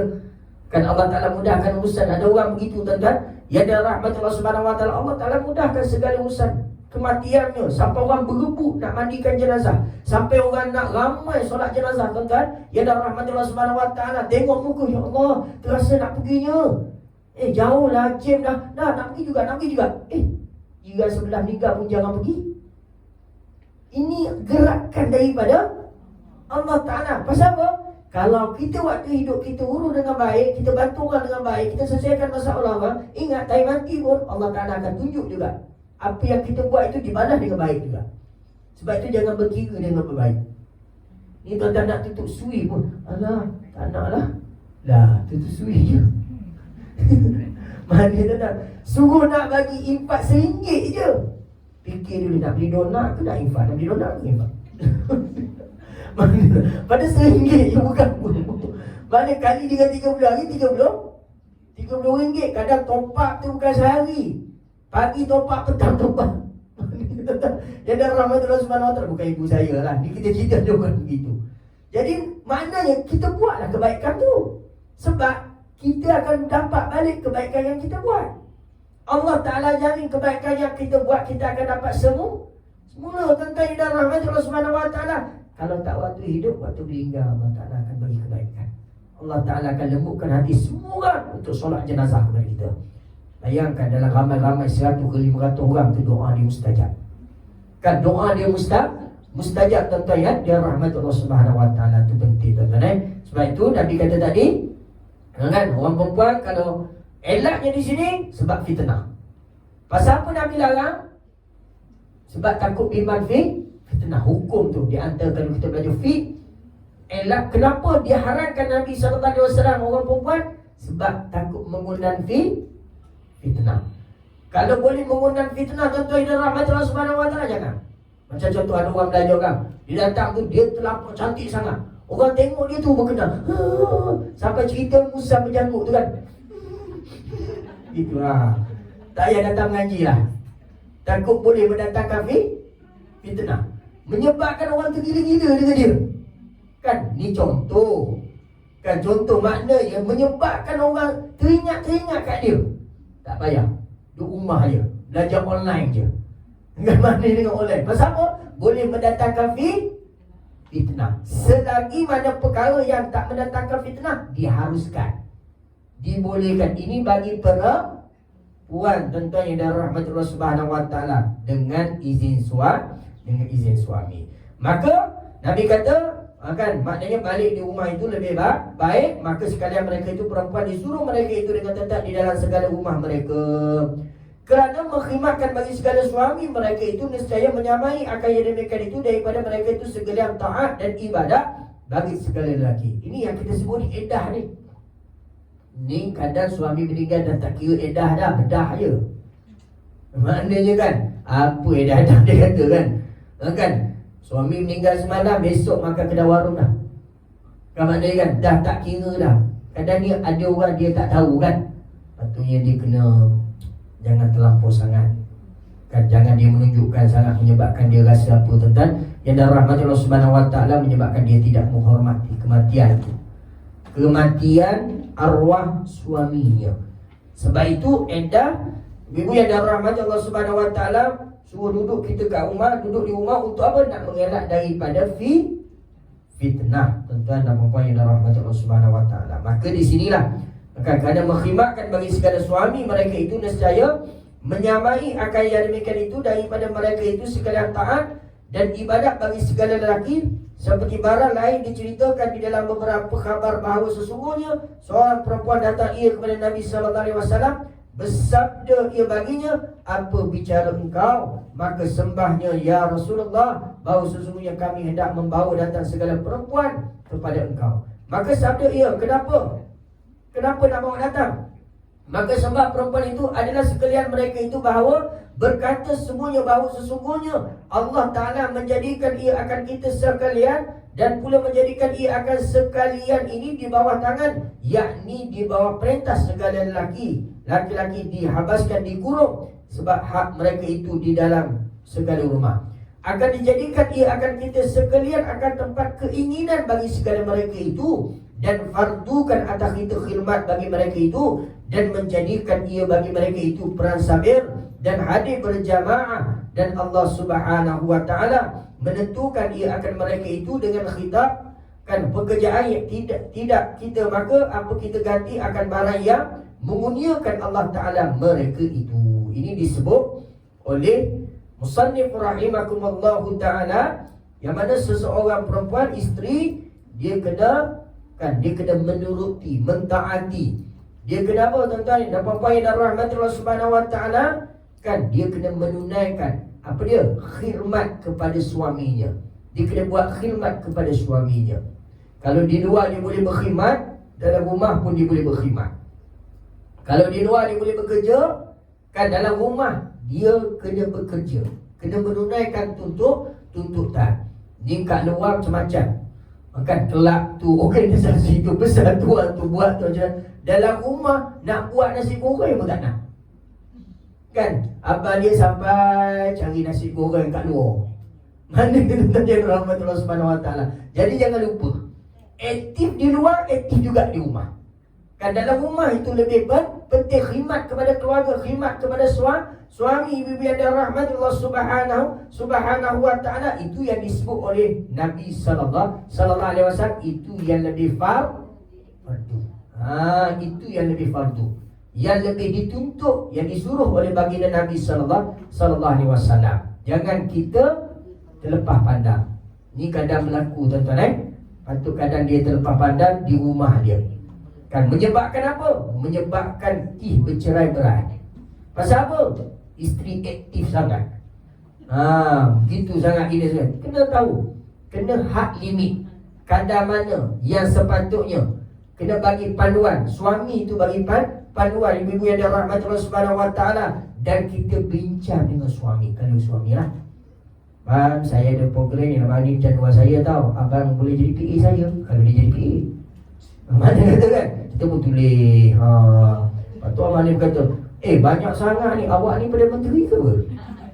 Maknanya kan saya kahwin dengan awak nak khidmat untuk saya, bukan untuk orang. Contoh kan, jadi limit sikit. Dia pun kata, ni boleh. Boleh lah kan? Takut kita buat dalam keadaan dia tidak reda. Kan dia tidak suka, ibu-ibu yang dirahmati Allah Subhanahu wa ta'ala. Ini saya bercakap dalam konteks kita. Kan hari ini jangan sampai begitu. Jangan mengundang fitnah. Kan makna kata kita kena apa? Jaga keluarga kita. Kan sebaik-baik khairukum min ahli. Nabi katakan, sebaik-baik di kalangan kamu orang yang baik dengan ahli keluarga. Kan dengan keluarga itu lebih baik, kerana keluarga itu cerminan kita. Kan suami, isteri, anak-anak cerminan kita. Ibu-ibu yang dirahmati Allah Subhanahu wa ta'ala. Saya bercakap ni untuk saya jugalah. Kan perkara yang perlu kita terapkan, kita usahakan, dan kita kena sentiasa ambil perhati pada perkara-perkara yang sebegini bibian dan rahmat Allah Subhanahu wa taala. Jadi sebab itulah tuan-tuan, kan kita kena disebut kurung tu khidmat dalam rumah. Jaga dalam rumah. Kan pakai kan urusan dalam rumah, kemah rumah, apa sajalah. Sebab isteri ni setengahnya dia, jangan lupa dia ketua suri rumah. Kan hal ehwal rumah dia. Kadang ada suami dia tak pandai. Dia pandai masak, rumah tak pandai. Kan? Tapi kalau dia A to Z, power lah. Mana kata dia masak, dia pandai kemah rumah, dia pandai. Oi, payah tu. Dalam 100, satu ada. Kan maknanya. Tapi nak sebutnya, ada orang dia pandai ni, gini. Kena ganding. Kena berganding bahu. Kena sama-sama bantu. Tuan-tuan dan puan-puan yang dirahmati Allah Subhanahu wa taala, barulah apa? Barulah nampak dia punya jaringan kemesraan dan tanggungjawab, kebertanggungjawaban dalam membina mahligai kehidupan dengan penuh mawaddah sakinah. Jadi sebab itu dia kata orang perempuan duduk dalam rumah, lepas tu menunaikan tuntutan yang disuruh oleh Allah Subhanahu wa taala. Maka hairanlah Rasulullah sallallahu alaihi wasallam daripada sebaik-baik ibaratnya dan berkata, ya tiada aku lihat akan seorang perempuan yang telah baik dan manis perkataan pada pekerjaan Allah Ta'ala daripada engkau, kemudian sabda ia, menyampaikan olehmu daripada belakang engkau daripada segala perempuan yang Islam, bahawa sesungguhnya sebaik-baik taat ialah seorang kamu bagi suami, itu menyamai akan kebajikan itu semua. Kebajikan yang baik dengan dia menjaga hubungan suami dan juga isteri, itu kebajikan yang baik. Kan bagi suami isteri, kan amalan yang terbaik jaga hubungan suami dan isteri. Jangan kita nampak solat sunat itu baik juga, baca Quran baik juga, kan amalan-amalan yang lain itu baik, tetapi paling baik dalam konteks suami isteri, dia melakukan kebaikan, kebajikan hubungan suami isteri bibi yang dirahmati Allah Subhanahu wa taala, itu yang sepatutnya. Yang menunjukkan atasnya itu barang yang diceritakan bahawa sesungguhnya seorang badui datang ia kepada Nabi sallallahu alaihi wasallam, maka berkata ia bahawa sesungguhnya engkau telah menyeru engkau akan manusia kepada Allah Ta'ala, dan aku percaya dengan engkau dan tiada aku benarkan akan engkau melainkan dengan mukjizat yang diperlihatkan akan daku. Sabda baginda Nabi sallallahu alaihi wasallam, apa yang engkau kehendaki? Maka berkata ia, engkau suruh akan pohon kurma yang sudah kering ini, maka datang ia akan engkau, dan adalah antara hadapan kedua itu satu pohon kurma yang kering lagi sudah lama. Maka sabda baginda Nabi sallallahu alaihi wasallam kepada orang Badui itu, pergi olehmu dan kata olehmu baginya bahawa sesungguhnya Muhammad yang memanggil akan engkau. Ini hebatnya Nabi. Kan orang Badui, kan dia datang jumpa Nabi sallallahu alaihi wasallam. Kan dia menyatakan bahawasanya kan engkau diberikan mukjizat oleh Allah Subhanahu wa taala, perlihatkan mukjizat kepadaku. Nak tengok bukti. Kan nak tengok bukti baru percaya. Belah bulan ke, kan apalah perkara-perkara yang ajaib baru percaya. Macam kita lah hari ni, benda yang ajaib sikit baru, hebat tu bomo ni. Kan kering dia menari lah. Melompat, luar biasa. Mesti lain macam punya ni. Barulah dia orang rasa apa? Kuat. Betul tak? Orang kita kadang-kadang benda pelik-pelik sikit kan dia suka. Kan kayu ni letak dalam air gini-gini dia akan jadi gini-gini. Maknanya gitu. Kan benda ajaib tu, benda yang cerita-cerita yang ajaib tu orang suka. Sebab apa? Nak membuktikan bahawa dia tu power. Sedangkan yang dari powernya Allah. Allah yang berkuasa, makhluk tak ada kuasa. Kita hanya berikhtiar. Kita disuruh berdoa. Kita disuruh cari orang-orang, memang doa daripada orang alim mustajab, tok guru tu kan. Tetapi jangan sampai kita betul-betul pegang yang tu, yang kita kena pegang Allah Ta'ala. Yang kita kena yakin Allah Ta'ala, penyembuhnya Allah, pemberi rezekinya Allah, semuanya datang daripada Allah Subhanahu wa taala. Doanya mustajab sebab mungkin hubungannya dengan Allah. Dia mungkin rajin qiyamul, kita tak rajin qiyamul. Dia mungkin sebulan sekali 2 juzuk khatam Quran, 2 khatam Quran kali khatam Quran. Kita tak rajin. Kita asyik inna a'taina je. Contoh kata-kata yang rahmatullah subhanahu wa ta'ala. Mungkin level dia lebih hebat. Sebab apa? Sebab amalan dia, lantunan bacaan zikirnya, lantunan ayat-ayat yang keluar daripada mulut dia, asbab itu Allah Ta'ala mujarahkan doa dia. Dan yang memberinya Allah. Itu pegangan kita dari sudut akidah, ibu-ibu yang dirahmati Allah Subhanahu Wa Ta'ala. Tapi jangan sampai kita taksub, fanatik, berpegang dengan itu, kita lupa kepada Allah Subhanahu Wa Ta'ala. Ini yang takut. Kan ini yang perlu kena jaga tuan-tuan yang dirahmati Allah Subhanahu Wa Ta'ala. Dalam perkara ini, orang Badui datang pada Nabi, ya Rasulullah, kamu kan Nabi, apa mukjizat yang Allah Ta'ala berikan kepada kamu? Nabi kata, kamu pergi ke pokok kurma, pokok tamar tu lah. Kan pergi seru pada Nabi memanggil, Muhammad memanggil. Lalu pokok kurma itu, ibu yang dirahmati Allah Subhanahu Wa Ta'ala, dia boleh berjalan. Kan dia boleh berjalan, pergi. Maka pergilah ia dan berkata, hai pohon kurma, perkenalkan olehmu akan Muhammad bahawa sesungguhnya ia memanggil akan dia kau. Maka bergerak-gerak pohon kurma. Allahu Akbar. Ini bukan cerita kantong tu. Kan? Yang pokok kaktus tu kan? Yang anak-anak yang buat main tu kan? Ini. Itu kaktus mainan. Itu kaktus tu. Yang ni cerita betul-betul. Ini bukan dongengan. Ini betul-betul bukan cubaan. Kita dalam kitab ni, saya tukang ulas saja di dalam rahmat Allah Subhanahu Wa Ta'ala. Jadi pokok tu dia boleh bergerak. Ni pokok bergerak-gerak daripada pihak yang kanannya dan tercabut segala akarnya dan bergerak-gerak kepada sebelah kirinya, maka tercabut pula segala akarnya, maka jadilah ia datang seperti demikian itu kepada Rasulullah sallallahu alaihi wasallam. Terus jumpa dengan Nabi sallallahu alaihi wasallam. Sampai jumpa dengan Nabi, disebut Assalamu alayka ya Nabi Allah. Jawab Nabi sallallahu alaihi wasallam, wa alaikassalam. Asyhadu an la ilaha illallah wa anna Muhammadar Rasulullah. Tu orang Badui mengucap asyhadu an la ilaha illallah wa anna Muhammadar Rasulullah. Sebab apa? Melihat mukjizat depan mata yang ditunjukkan oleh baginda Nabi sallallahu alaihi wasallam. Sebab itu hebatnya Nabi. Nabi ada boleh tunjuk mukjizat dia. Kan ada kisah tu sampai ada keluar air di celah-celah jari. Tengok dia. Nabi boleh keluarkan daripada unta, batu tu boleh keluar unta. Nabi. Maknanya banyak mukjizat. Yang mukjizat hari ni yang ditinggalkan oleh Nabi SAW, Quran. Yang lain mukjizat tu semua dah diangkat. Wafatnya baginda Nabi SAW, tu dah tak ada dah mukjizat. Yang ditinggalnya Al-Quran. Allah Ta'ala turunkan Al-Quran kepada baginda Nabi SAW. Nabi tinggal kepada kita Al-Quran. Sebab itu Al-Quran perlu kita baca, perlu kita bina, perlu kita menyemarakkan lagi. Di antara Persatuan Halaqah Al-Quran Selangor yang dipimpin oleh Ustazah Nawiyah binti Abu, kan bagaimana niatnya daripada dulu sampai konsisten hari ini untuk membina generasi Al-Quran, membina masyarakat dengan Al-Quran, membina keluarga dengan Al-Quran. Semua kembali kepada Al-Quran, refer kepada Al-Quran. Tengok apa Al-Quran beritahu. Al-Quran yang mendidik, Al-Quran yang membimbing, Al-Quran yang merawat, Al-Quran yang boleh melindungi dan boleh memberi banyak kebaikan kepada kita. Bacalah Al-Quran.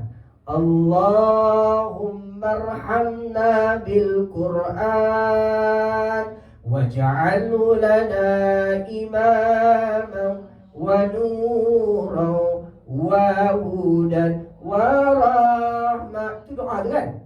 Doa bila mana kita baca Quran, khatam Quran, Allahumma arhamna bil Quran, ya Allah berikanlah kebaikan kerahmatan kami dengan Al-Quran. Kita nak Al-Quran dalam jiwa kita, kita nak Al-Quran dalam hidup kita, kita nak Al-Quran sentiasa berdamping dengan Al-Quran. Iqra'ul Quran, bacalah Quran. Li'annahu, sesungguhnya siapa yang baca Quran, dia boleh ya'ti syafi'an bi ashabi. Dia boleh memberi syafaat. Sebab tu baca Quran. Tapi kalau kita tak baca Quran, macam mana kita nak dapat syafaat? Kalau kita tak baca Quran, macam mana kita nak mengingat? Ada seorang guru tu, kan dengan sebab dia menghafaz Al-Quran, membaca Al-Quran, kan dia tak ada penyakit nyanyuk. Umur dia dekat 96 tahun. Nyanyuk tak ada, rapuh pun tak. Sebab apa tuan-tuan? Sebab rajin baca Al-Quran. Kesan daripada pembacaan Al-Quran. Tapi kalau Quran kita abaikan, kita tak baca Quran. Sebab tu Alhamdulillah, saya respect hidup kita punya page Persatuan Halaqah Quran ni dengan qiyamul lailnya, dengan bacaan 7 mubi, Yasin 7 mubi ya, dengan ada bacaan juzuk tu kan, ramai-ramai tu, berbanding dengan page yang lain tak ada yang buat begitu. Bukan senang nak ke sistem tu, betul tak?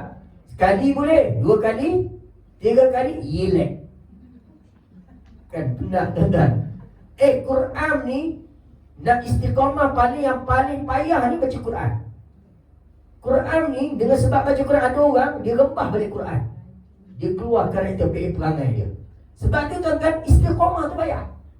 Tapi saya tengok follow page Halaqah Al-Quran ni sentiasa kan saya respect kepada guru-guru Al-Quran yang sentiasa committed dan komitmen dalam menyebarkan kebaikan. Orang share lagi. Sepatutnya kita tolong share. Sebab itu aktiviti penuh. Berbagai aktiviti yang buat yang berorientasikan Al-Quran. Hari ini kalau kita tak ajak orang dengan Al-Quran, siapa nak ajak orang Quran? Seorang kita didik dia sampai dia pandai Quran, mahir Quran, itulah jariah kita. Kan seorang cukup. Kita boleh Islamkan dia dengan Al-Quran, dengan mengucap kalimah syahadah, Allahu Akbar, pahala yang sangat besar. Itu ibu-ibu yang dirahmati Allah Subhanahu Wa Taala, saya nak berhenti di situ. Kesimpulan dalam kuliah kita mengaji kita pagi ini, nak sebutnya tuan-tuan, dan banyak manfaat perkara yang kita dapat ambil. Jangan fokus berkenaan dengan betapa pentingnya isunya taat. Walaupun spesifik kita bincang taat pada suami, tapi isunya semua ketaatan. Kan hari ini kalau tak ada ketaatan, huru-hara. Kan mak ayah tak hormat pada guru, dia saman balik guru. Pada yang ngajar anak dia tu, guru tu lah. Tuan-tuan, 4 orang anak pun pening, apatah lagi 40 orang pelajar. Kena pula mengajar darjah 1 tuan-tuan. Nak terberak lagi, nak tu lagi apa semua. Tuan-tuan yang ada rahmat Allah Subhanahu Wa Taala. Jadi nak beritahu tuan-tuan yang ada rahmat Allah Subhanahu Wa Taala, kan sebab itulah kita kena taat. Oh tak apa, anak kita tu belajar, guru tu bukan marah, mungkin dia yalah adalah terkasar sikit itu. Kita ni pun manusia, bukan maksum, apatah lagi lesung. Kan makna kata faham lah. Maknanya tuan-tuan yang ada rahmat. Saya nak terbuya taat. Taat mak ayah kepada guru, taat ayah anak kepada guru maknanya. Dan semua kena ada ketaatan. Bila taat, maka insya-Allah akan selamat. Kalau tak, kita akan datang dalam keadaan berbagai-bagai keburukan dan keaiban. Jadi saya berhenti di situ, insya-Allah. Nanti kita akan sambung pada muka surat yang ke-9. Wallahu a'lam. Saya buka dengan doa. Buka dengan soalan. Ada tutup? Ada soalan?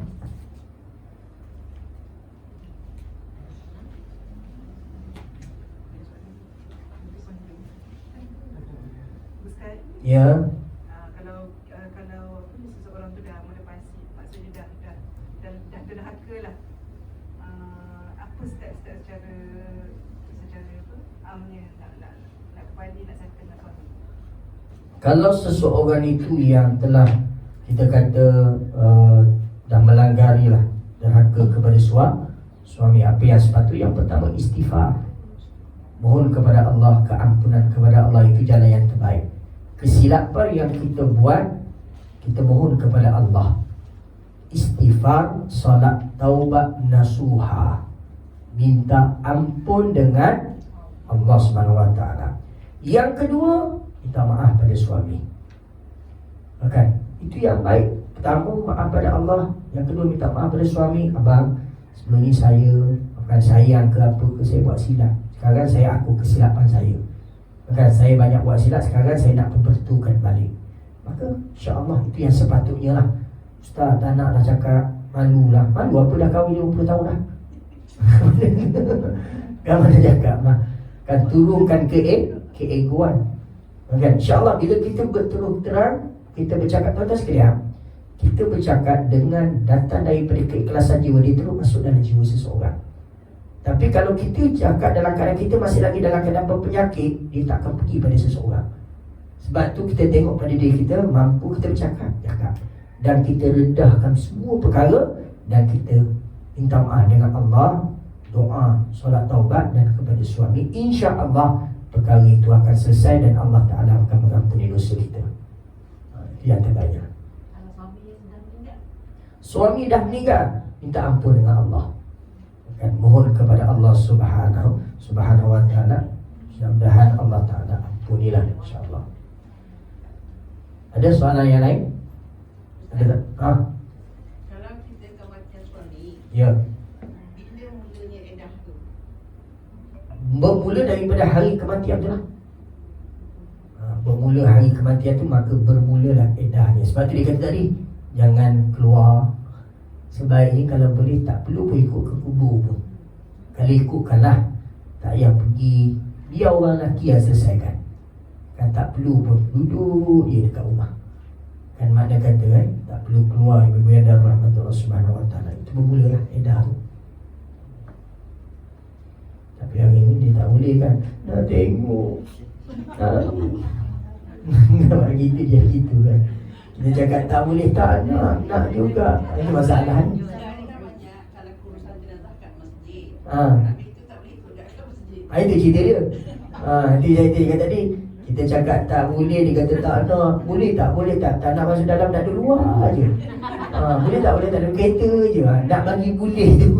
Nak bagi ustaz kata boleh. Sekali Pak Imam dia kata boleh dah. Dia kata kan, nak sebutnya bahawa saja sepatutnya tak boleh. Tak boleh sebab dia boleh mengundangkan fitnah. Alah ustaz dah umur 75 dah, tua dah, keriput dah. Mana tahu. Katuk siap minat nanti. Hati orang mana nak tahu, betul tak? Jadi ikutilah apa yang disuruh oleh Nabi Sallallahu Alaihi Wasallam. Mungkin dia nak jaga kita punya maruah. Maruah ni bukan setakat agama kita, diri kita, sebaliknya aurat kita. Perkara tu yang kadang orang dia terlepas pandang dah tu. Sebab itu Nabi pesan tu, kalau kita kaji betul-betul, faham betul-betul, mesti ada sebab. Dan tak ada Nabi larang satu-satu perkara tu tak bersebab kan. Kan dia nak jagalah tu. Boleh faham ya?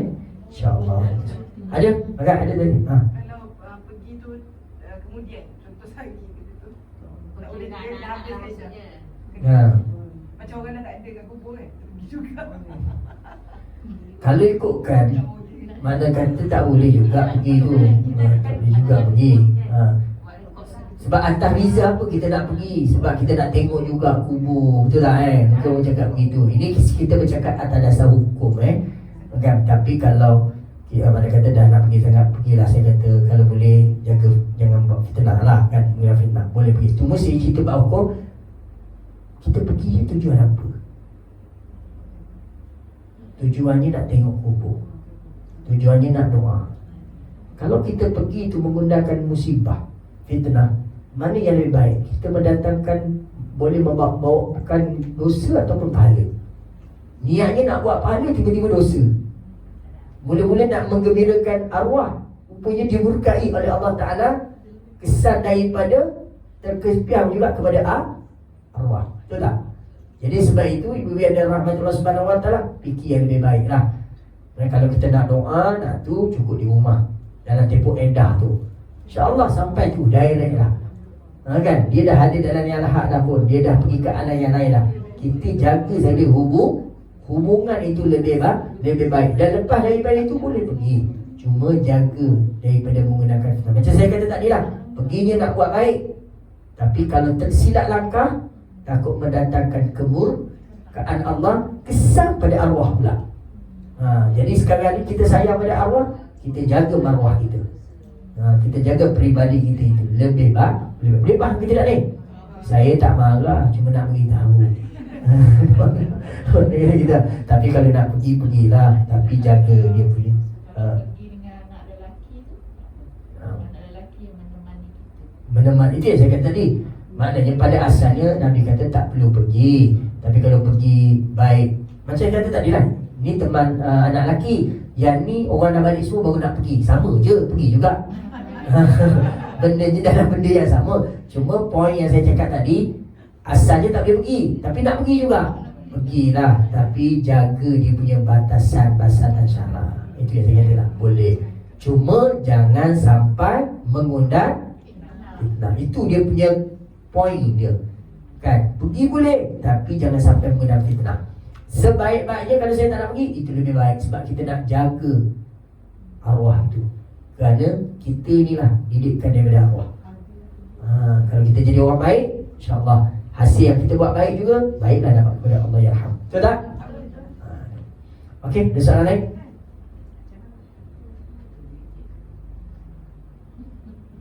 Dah lama nak, dah baru pergi kan? Dah orang biasa pergi kan? Oh, dia pergi. Ha? Yalah. Dan sekarang ni bukan orang tahu pun buat juga. Saya uruskan jenazah tempat saya pun ada orang itu. Kata-kata gini, nak juga dia kata. Kadang-kadang orang nak pergi kubur dan nak tengok balik muka je pula. Kena terpaksa buka. Kita kata dah nak tanam dah ni nak pergi. Alah sekejap ni buka je buka. Seorang buka yang lain nak tengok juga. Jadi itulah yang dilema kita je lah. Macam saya ni tak boleh tengok pun takut nanti. Kan? Jadi Ustaz cukup bawa je kubur. Tapi kita kadang yang kadang anak dia datang lambat kan. Bukalah sekejap, lepas tu baru pergi ke kubur. Itulah. Tapi apa-apa pun, apa yang saya nak pesan, kita ada ilmu, kita pakailah. Kan, maknanya jangan sampai kita membelakangi syariat Allah Subhanahu Wa Taala. Wallahu a'lam. Saya kira sekali itu yang baik datang daripada Allah, yang silap kelemahan diri saya, pemaaf jika ada terkasar bahasa. Auzubillahi minasyaitonirrajim. Bismillahirrahmanirrahim. Alhamdulillahirabbil alamin. Wassalatu wassalamu ala asyrafil anbiya mursalin wa ala alihi wa sahbihi ajma'in. Allahumma jajma'na hadza jam'al marhuma wa tafarraqana min ba'dihi tafarruqan ma'suma.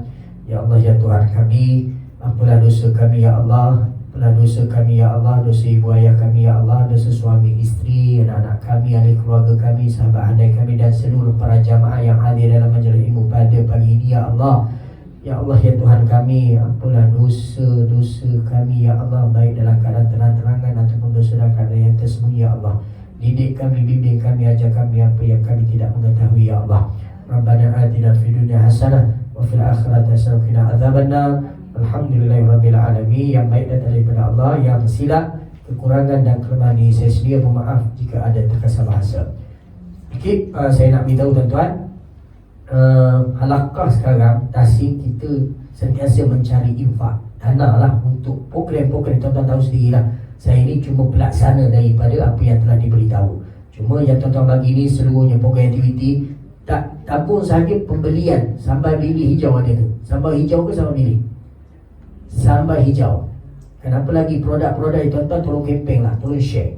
Kalau tuan-tuan tak nak pakai, suruh orang beli. Kan, suruh orang beli. Makna kata bantu untuk kita sama-sama habiskan berbagai-bagai produk untuk apa? Untuk jadi income. Untuk kos berbagai-bagai program-program yang dibuatlah oleh Tasir dan juga Halaqah. Oleh yang sebab itulah saya menyeru pada diri saya sendiri dan menyeru kepada semua orang yang sentiasa bersama dengan mengikuti program-program Halaqah dan juga Tasir. Kan kalau boleh, kan beli produk, beli buku. Tak beli buku pun yang ni saya cakap dekat surau saya, tempat saya semua cakap ni. Kan? Maknanya sebab saya sendiri buat, saya sendiri baca selawat dan ni macam maksurat, betul tak? Jadi kita suruh orang beli. Kan, beli dan kawan-kawan ni dalam ni semua benda yang kita ada. Jemaah umrah saya pun setiap ada semua pakai buku ni. Kan, dan juga selawat, keajaiban selawat dan juga berbagai-bagai buku lah. Cuma saya nak beritahu, share campaign, suruh orang beli. Allah, Ustaz nak jual ke? Memang nak jual. Bukan tak nak jual, nak suruh dapat dana pada Halaqah Tasir. Kan, dengan ada duit supaya aktiviti-aktiviti kebaikan tu lebih berjalan. Kalau kita tak nak beli, suruh kawan kita. Saya tengok dalam grup tu bukan setakat 100, beratus grup. Grup surau, grup masjid, grup lorong, grup ni, grup sekolah, macam-macam grup. Forward lah ni buku ni, forward lah Imam. Tengok dia tadi. Nak beritahu je kempen untuk dana kita lah. Program-program ni, semoga segala aktiviti Halaqah dan juga Tasir Tilawah Bistari bergerak sentiasa hasil daripada usaha infak daripada tuan-tuan dan puan-puan. Yang seterusnya, bagi yang tak renew ahli kan, maknanya ahli. Bagi yang matang dalam setahun tu, kita akan bagi khairat kematian, ziarah 150 dan juga masuk hospital RM300 bagi ahli. Dan bagi yang tak renew, kena renew dan sentiasa follow up dengan Hidayah Hazirah dan juga tim Tasir dan juga Halaqah untuk sama-sama kita menjayakan setiap fasa-fasa daripada perancangan bagi menyemarakkan program-program yang baik ini. Bukan hak saya cuma tolong. Makan bukan alung, cuma nak tolong sampaikan. Dan mudah-mudahan kita semua bantu tolong sampai. Boleh tuan-tuan dan puan-puan? Assalamualaikum, jazakallah. Ibu semua mohon maaf jika ada terkasar. Assalamualaikum warahmatullahi wabarakatuh.